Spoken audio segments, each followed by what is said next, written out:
Entonces, muchísimas gracias por la invitación, por la hospitalidad de los antioqueños. A través suyo les doy las gracias. Venía yo en el carro, gobernador, en jurisdicción del municipio de Río Negro, y veo una valla que dice no más bogocentrismo. Y digo yo, bueno, pues esto sí es un mensaje en Río Negro, donde se celebró hace poco un aniversario más de la Constitución de Río Negro, la constitución más liberal y descentralizada y federalista que ha tenido la historia de Colombia. Y digo, bueno, pues arranquemos por ahí. ¿Qué tanto le falta a Colombia? ¿Qué tanto le falta a una región como Antioquia que usted gobierna? De independencia, de autonomía en todo sentido. No nos vayamos tema por tema, sino en términos generales. ¿Qué se debería cambiar de la institucionalidad, de la geopolítica colombiana, del sistema administrativo, para que una región como Antioquia pudiera ser el ideal para un gobernante y, por supuesto, para sus gobernados? Sí, Roberto, me parece inmejorable y además completamente en la filosofía de Ruta Reto Regiones. Eh, los gobernadores hemos querido, eso me parece que es una muy buen camino, participar más del debate nacional. Los gobernadores nos hemos quedado mucho en el debate regional y por eso estamos avanzando con esta y ojalá otras propuestas de una discusión nacional sobre el tema de federalismo, descentralización y autonomía. Entonces, recogiendo, y para eso utilizamos, en el buen sentido de la palabra, los 160 años de la Constitución de Río Negro. Entonces, yo te respondo de la siguiente manera. Lo primero es que no estamos cumpliendo la Constitución del 91. Es que la Constitución del 91 dice que Colombia es un Estado unitario, eso sí se está cumpliendo, pero después dice descentralizado y con autonomía de las entidades territoriales, y esos dos no se cumplen.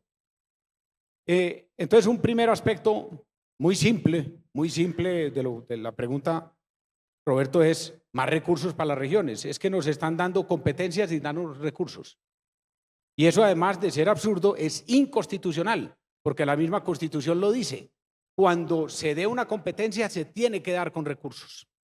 Y para eso solamente una cifra que me parece contundente. Antes de la Constitución del 91, el Estado central manejaba el 70% de la masa fiscal del país.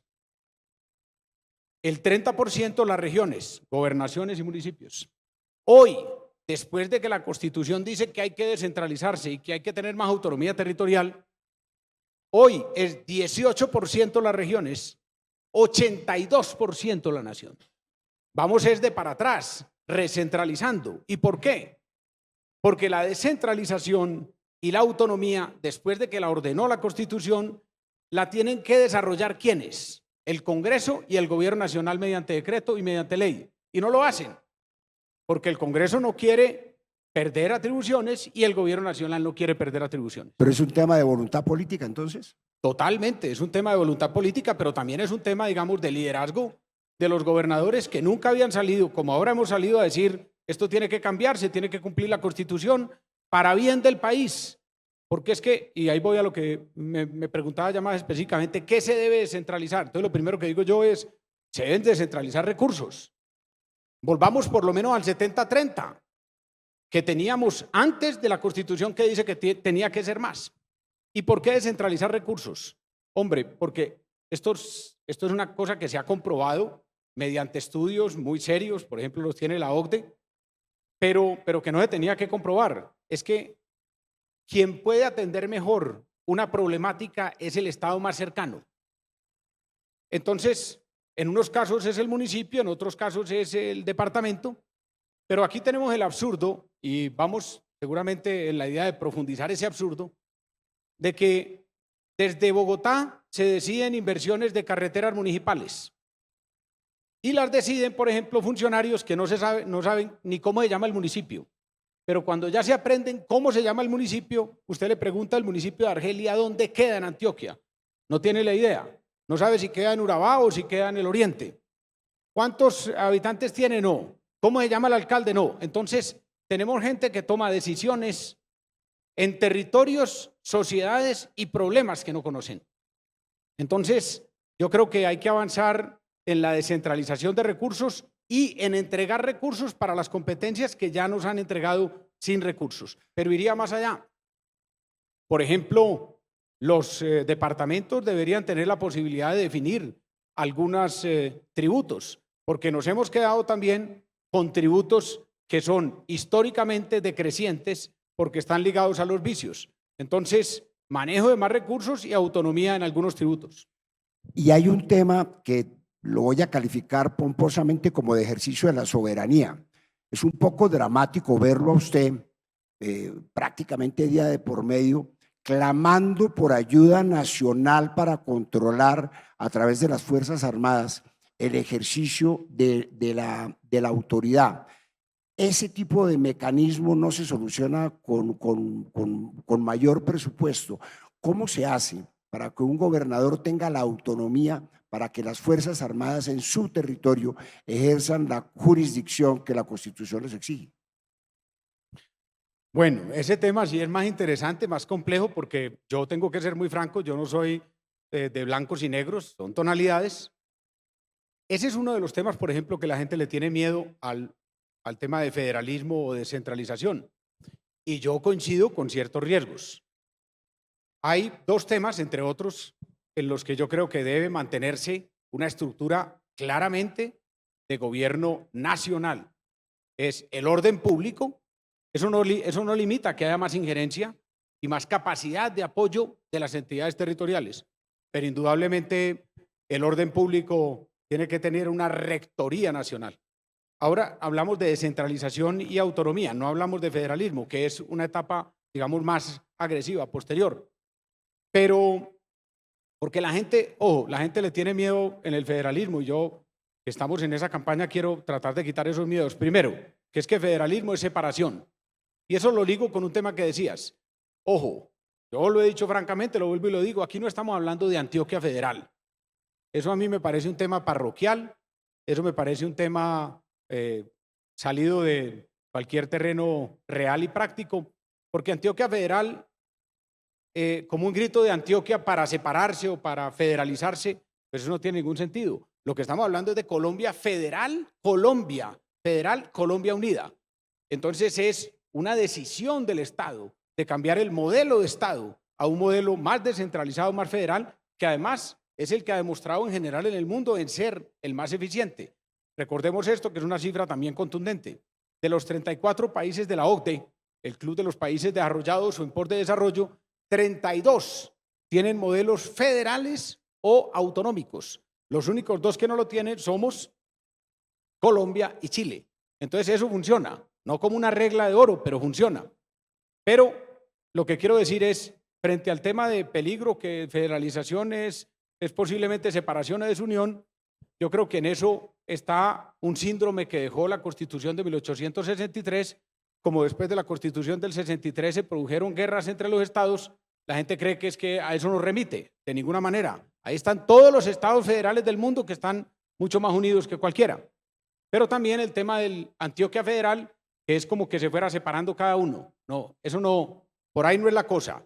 Es Colombia, como una decisión de los colombianos en su conjunto para otorgar más autonomía a las regiones. Y el otro tema es el temor del orden público. Yo ese también quiero sacarlo. No, orden público desde el Estado, pero con apoyo de los departamentos y de los municipios y con una mayor interlocución, que es lo que hoy, por ejemplo, está siendo más deficiente en la relación para el orden público con el Estado central.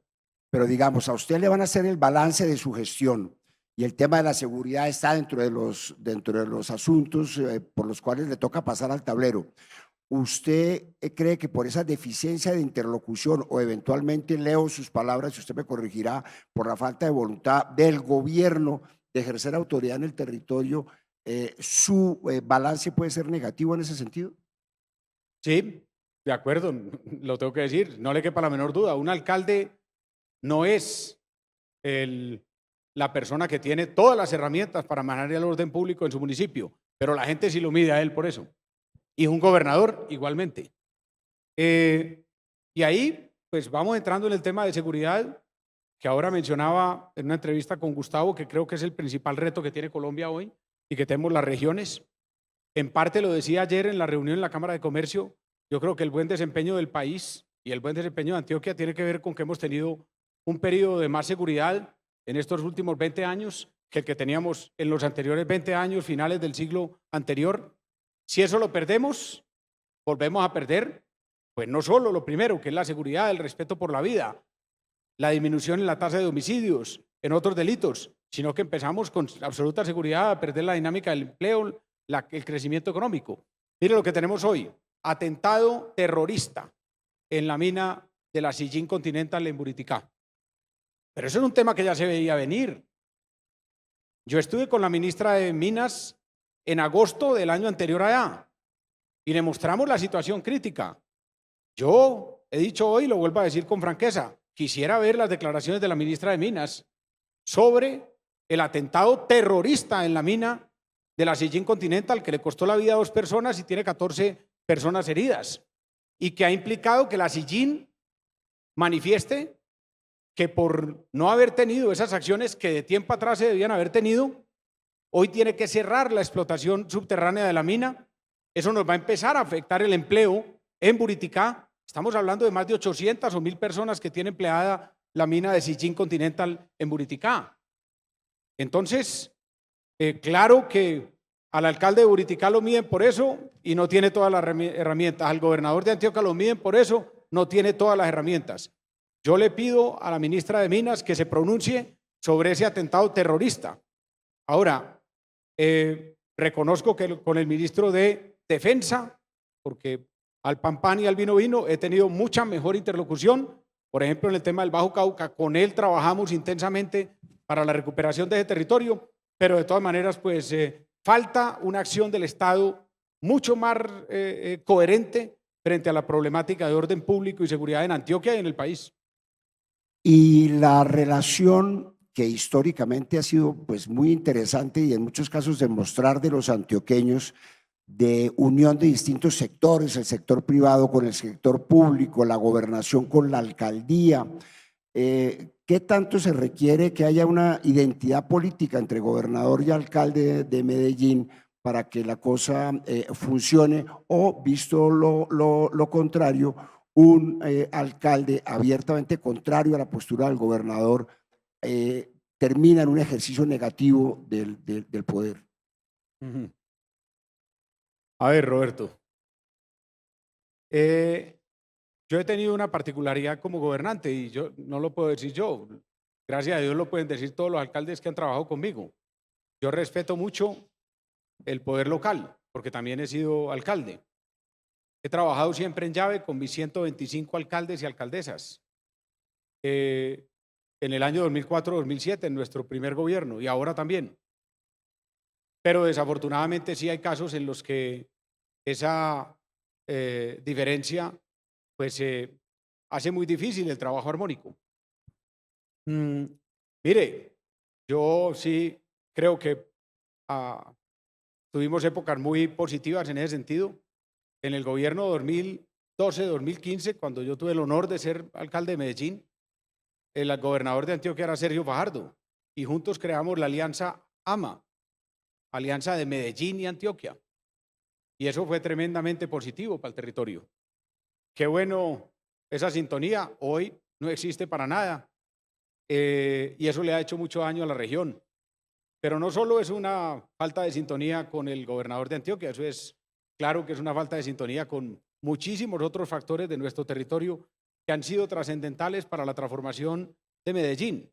Es que la transformación de Medellín no es la de hace 6 meses, ni la de 1 año, ni la de hace 2 años. La transformación que el mundo le ha reconocido a Medellín es la de los últimos 20 años. Y es la que se está perdiendo ahora precisamente. Es la que se está rompiendo ahora precisamente. Es la que vamos a ver las consecuencias más graves en 2, 3 o 4 años. Porque una dinámica como la que traía Medellín, pues es una dinámica que lleva en coche al alcalde hasta que termine su periodo, haga lo que haga. Pero después las consecuencias se ven y ya se están viendo.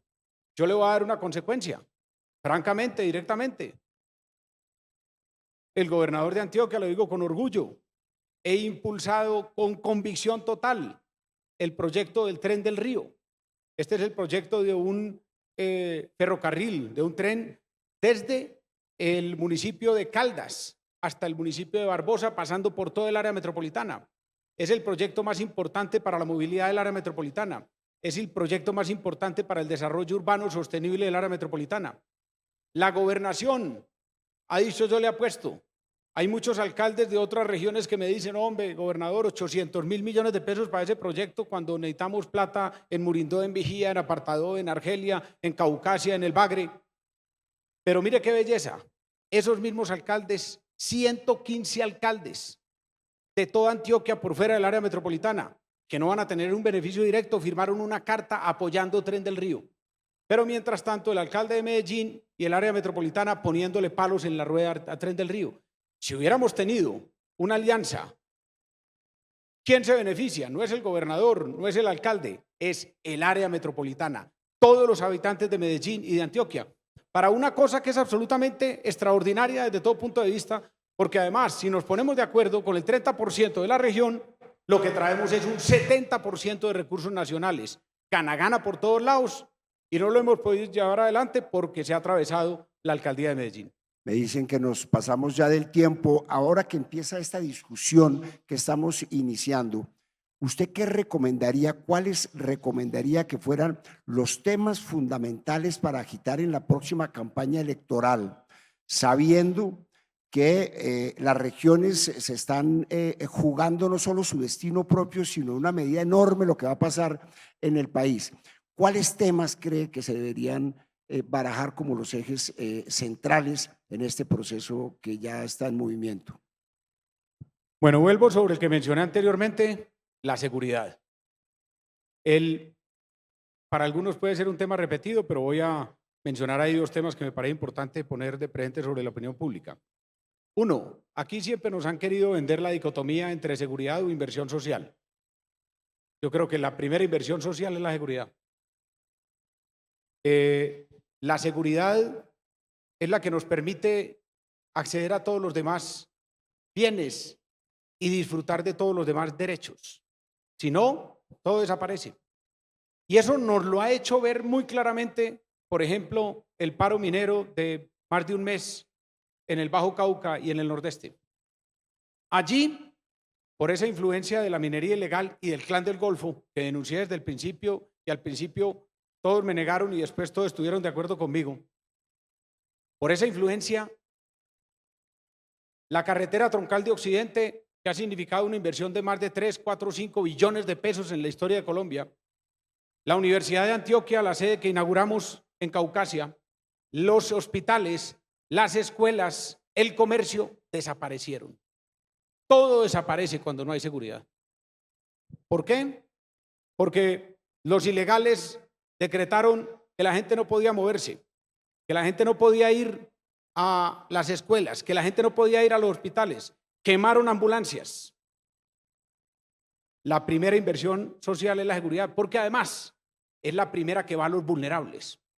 Porque los pudientes nos podemos dar seguridad. El que puede se compra un carro blindado, vive en una unidad cerrada, tiene escoltas. Pero ¿qué pasa con el campesino? ¿Qué pasa con el habitante de los barrios? Ese necesita la seguridad del Estado, un Estado fuerte. Ese es el otro punto, Roberto. Aquí nos hemos vendido la idea de que tenemos que tener un Estado débil para no tener un Estado autocrático. No, entonces el Estado débil no puede dar lo que necesita dar. Necesitamos un Estado fuerte. Necesitamos un Estado fuerte. Y eso lo dice alguien que orgullosamente se califica de centro izquierda. Aquí, los de centro izquierda y los de centro, por debilidad, le hemos dejado el discurso de seguridad a los extremos. No, Estado fuerte para que le dé salud, para que le dé educación, pero sobre todo para que le dé seguridad a los más vulnerables. Tema de seguridad. En las regiones creo que va a ser el tema de federalismo, descentralización y autonomía. Pero no, permítame, lo digo con franqueza, pero no con ese discurso. Lo digo con esa palabra que a veces es dura y algunos la interpretan con ese discurso chimbo del centralismo bogotano. No, No es un discurso contra Bogotá, no es un discurso contra Colombia. Eso me parece a mí trasnochado y me parece populista. Es un discurso por las regiones. Es un discurso por la autonomía de las regiones, por la capacidad de las regiones, por la riqueza de las regiones, pero no un discurso populista de hablar mal de Bogotá y hablar mal de Colombia. Federalismo por Colombia, con Colombia. Un federalismo para unir, para fortalecer y para desarrollar más a las regiones y a Colombia desde las regiones. Esos dos temas. Y, por supuesto, el tema del empleo, pero como resultado también de una política de seguridad que permita la inversión. Es que aquí el problema es que si no tenemos seguridad, no llega la inversión. Pero es que si no tenemos seguridad, se va la inversión. Miremos lo de Sijin Continental. Ahí tenemos la inversión. Más de 500, 800 millones de dólares invertidos allí. Pero eso hoy está paralizado a la mitad. ¿Para dónde vamos? Seguridad para la inversión, para el empleo, seguridad como inversión social. Muy bien, podemos decir que agarremos el video de esta charla como pieza para su campaña electoral, ¿no? Demasiado pronto. Gobernador, muchísimas gracias por haber aceptado esta invitación, de nuevo por su hospitalidad y a todos ustedes que tengan un día muy fructífero en estas conversaciones. Gracias. Gracias, Roberto. Gracias.